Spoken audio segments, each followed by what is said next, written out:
اعوذ باللہ من الشیطان الرجیم بسم اللہ الرحمن الرحیم اللہم صلی علی محمد و علی آل محمد۔ اللہ جل شانہ کا بے حساب کرم احسان اس ذات کا کہ جس نے ایک دفعہ پھر قرآن مجید سمجھنے کے لیے یہاں پہ ہمیں اکٹھا کر دیا۔ آج ہم انشاءاللہ 11واں پارہ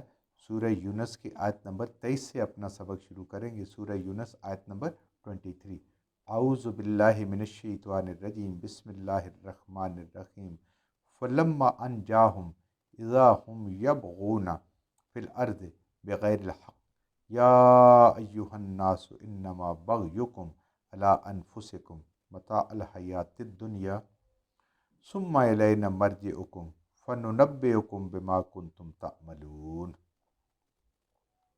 پچھلی آیت میں پڑھا تھا کہ جب یہ طوفان میں گھر جاتے ہیں، کسی بحری سفر میں موافق ہوا یا حالات سازگار کے بعد مشکل حالات آ جاتے ہیں اور موت یقینی نظر آتی ہے، تو صرف ایک رب کو پکارتے ہیں، خالص توحید کو پکارتے ہیں اور کہتے ہیں کہ آئندہ ہم کبھی ناشکری نہیں کریں گے، اللہ تیرے شکر گزار بندے بنیں گے اور تیری ہی ذات پہ بھروسہ کریں گے ایک دفعہ اگر ہمیں مل جائے تو۔ اللہ فرماتے ہیں فلما انجاہم، پس جب ہم ان کو نجات دیتے ہیں، جب نجات دی ہم نے ان کو، اذا ہم یبغون فی الارض، تو وہ اچانک پھر ان کے اپنے طور طریقے انہوں نے بدلے، وہم یبغون، اور انہوں نے بغاوت کر دی، بغاوت پہ اتر آئے، سرکشی کرنے لگے، باغی ہونے لگے،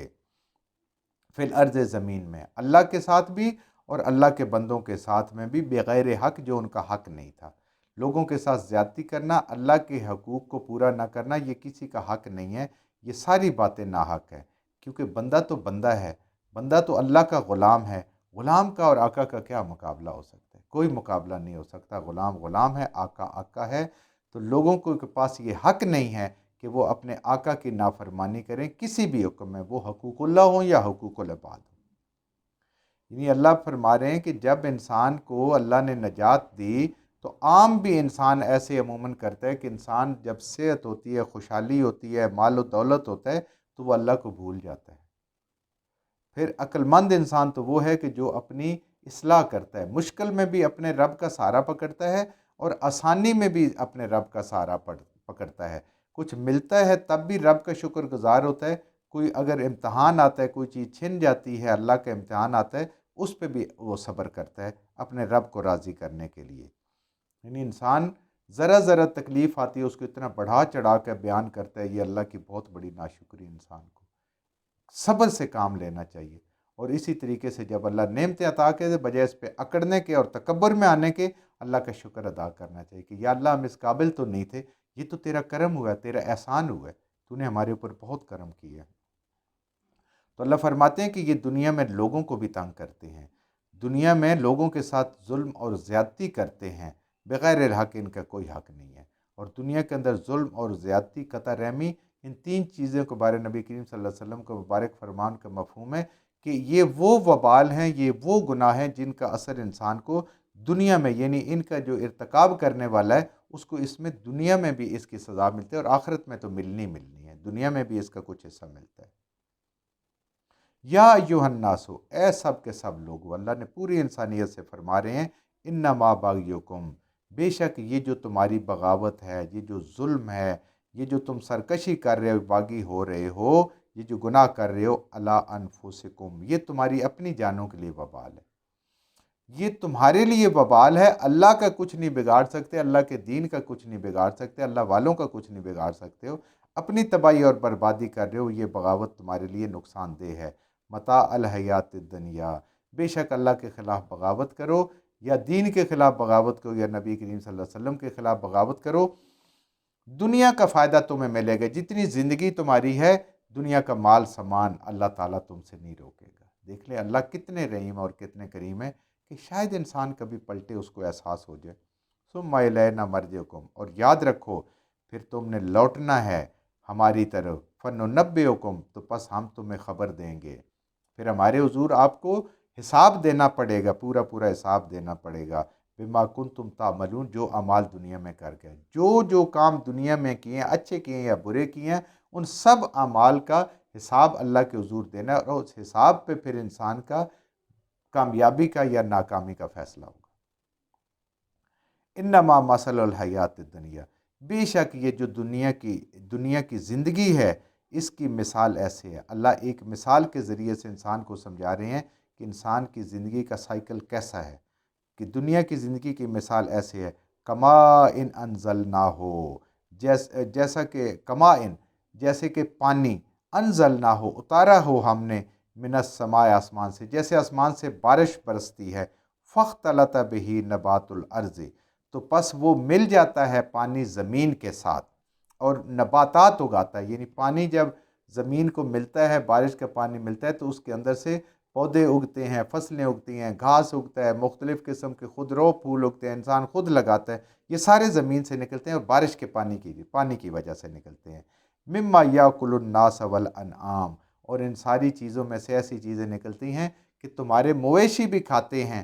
اور تم خود بھی کھاتے ہو۔ یہ اللہ تعالیٰ کی بہت بڑی نعمتیں ہیں، کتنے کتنے بڑے باغات، جنگلات اور کیا کیا چیزیں ہیں جہاں پہ انسان کے مویشی بھی چر رہے ہیں اور انسان کو اپنی بھی خوراک ملتی ہے۔ سمندر کو دیکھیں، اللہ نے خوراک سے بھر دیا اس کو انسانوں کے لیے۔ تو یہ زندگی انسان کی کہ بارش کا پانی جب زمین میں جاتا ہے پھر وہ سبزے کے لیے اس کے ذریعے سے سبزہ نکلتا ہے، فصلیں نکلتی ہیں، اس سے نمودار ہوتی ہیں۔ ایسے ہی جب قرآن کی بارش انسان کے دل پہ ہوتی ہے، یہ اللہ کی رحمت وہ ہے جو دل پہ ہوتی ہے، تو انسان کے دل سے نیکی کی فصل بھی ایسے ہی پھوٹتی ہے اور جس سے انسان کا دل بہت خوبصورت ہو جاتا ہے۔ یہی فلاح ہے، یہ انسان جو کسان والی مثال دیتے ہیں فلاح کی، یہ وہ ہے۔ تو یہ تم سارے کھاتے ہو، جانور بھی اور سارے انسان بھی۔ حتی اذا اخذت الارض، یہاں تک کہ زمین پکڑ لیتی ہے، ساری زمین، زخرفہا،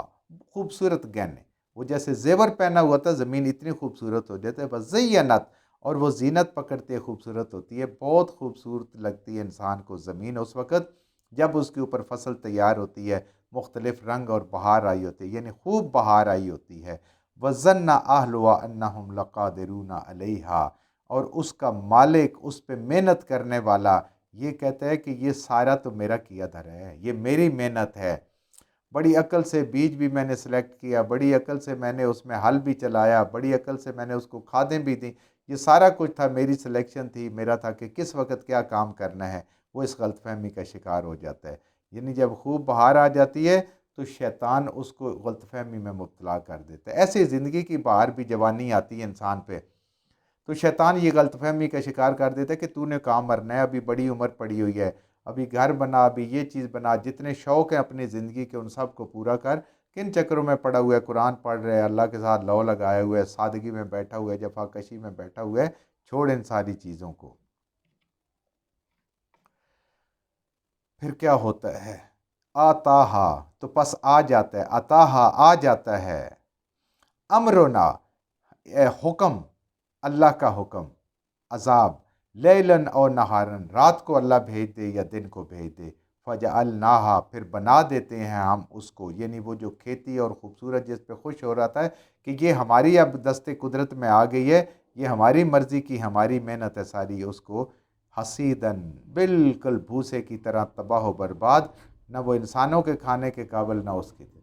تو یہ اللہ تعالیٰ یہ فرما رہے ہیں کہ انسان اپنی دنیا کی ترقی اور محنت میں لگا ہوتا ہے، سمجھتا ہے کہ سارے حالات اس کے موافق ہیں، میری مٹی کو ہاتھ لگاتا ہے تو وہ سونا ہو رہی ہے، جیسے ہم مثال دیتے ہیں کہ فیکٹریاں بنا رہا ہے، پلازے بنا رہا ہے، وہ دنیا میں چیزیں بنا رہا ہے، گھر کی زیب و زینت آرائش کر رہا ہے، پردے بدل رہا ہے، ڈیکوریشن پیس کدھر کدھر سے آ رہے ہیں، فرنیچر کہاں کہاں سے آ رہے ہیں، یہ ساری چیزیں انسان وہ سمجھتا ہے کہ یہ میں کامیاب انسان ہوں۔ یہ ساری چیزیں جب ایک دن کیا ہوتا ہے، فجعلنا حسیدن کا اللہ، تو ایک دن وہ تباہی آ جاتی ہے، انسان کو رات کو ہارٹ اٹیک ہوتا ہے، بس اسے بھی ختم، ساری چیزیں اس کے لیے بیکار، یوز لیس ہو گئی ہیں۔ یہ اللہ تعالیٰ اس کو سمجھا رہے ہیں۔ پھر ایسے وہ تباہی ہوتی ہے کَأَلَّمْ تَغْنَ بِالْأَمْسِ، ایسے کہ گویا یہاں تھا ہی کوئی نہیں، یہ فصل بوئی نہیں تھی، وہ انسان تھا ہی نہیں۔ آج جب جتنے گزرے ہوئے انسان ان پہ غور کر کے دیکھو، کتنا ان کو یاد کرتے ہیں، کتنی ان کی کمی محسوس کرتے ہیں، کچھ بھی نہیں ہے، جو گزر گیا اس کی اہمیت اللہ پاک ختم کر دیتے ہیں۔ ایسے ہی آج ہمارے ساتھ بھی کل ہونا ہے، یہ کوئی اور کام کر رہا ہوگا، ہم سارے ختم ہو جائیں گے۔ ہم اس زندگی میں کوئی اچھا کام اگر کر گئے تو پھر اللہ تعالیٰ ہمیں آخرت میں بھی ہمارے ساتھ راضی ہوگا، ہمیں جنت دے گا، ورنہ یہ وقت گزرنے والا، انسان کو موت اللہ پاک یاد کروا رہے ہیں کہ انسان مالک خیال کرتا ہے کہ یہ میری محنت ہے، میری ذہانت ہے، یہ میری اس کا پھل ہے، لیکن اصل میں یہ شیطان کا فریب ہے، یہ سب میرے رب کی طرف سے ہے۔ اسی کا شکر انسان کو ادا کرنا چاہیے۔ وہ سمجھتا ہے میرا سب پہ کنٹرول ہے، ایسا نہیں ہے، وہ تو ایسے ہو جائے گا جیسے کہ یہاں تھا ہی نہیں۔ کذالک نفصل الآیات لقوم یتفکرون، ہم ان آیات کو کھول کھول کے بیان کرتے ہیں، بار بار بیان کرتے ہیں، نئی نئی مثالوں سے بیان کرتے ہیں، الگ الگ انداز سے اس کو بیان کرتے ہیں، علمی دلائل کے ساتھ، عقلی دلائل کے ساتھ، مگر فائدہ ان لوگوں کو ہوتا ہے جو اس پہ غور و فکر کرتے ہیں کہ کیا یہ سارا جو نظام ہستی ہے یہ کیسے چل رہا ہے۔ سورج اپنے وقت پہ آ رہا ہے، چاند اپنے وقت پہ آ رہا ہے، زمین اپنے وقت پہ چل رہی ہے، کچے ثقل اور یہ سارے پانی کے اچھال، یہ بنانے والا کون ہے؟ یہ میرا رب ہے۔ ہم زمین پہ کتنے آرام سے چل رہے ہیں، گول شکل میں بھی کوئی دنیا کا انسان ایسا نہیں جس کو تکلیف ہو، کھودنا ہو آپ اس کو کھود سکتے ہیں، اس کو مضبوط کرنا ہو آپ مضبوط کر سکتے ہیں۔ یہ سب میرے رب کی قدرت ہے۔ جو کچھ ہم نے صحیح پڑھا، اللہ ہمارے ذہنوں میں، دلوں میں بٹھا دے، جہاں جہاں پڑھتے ہوئے بولتے ہیں ہم سے غلطیاں ہوگا، اللہ میں معاف فرما دے، اور ان غلط باتوں کو ہمارے ذہنوں سے، دلوں سے اللہ کی ذات نکال دے۔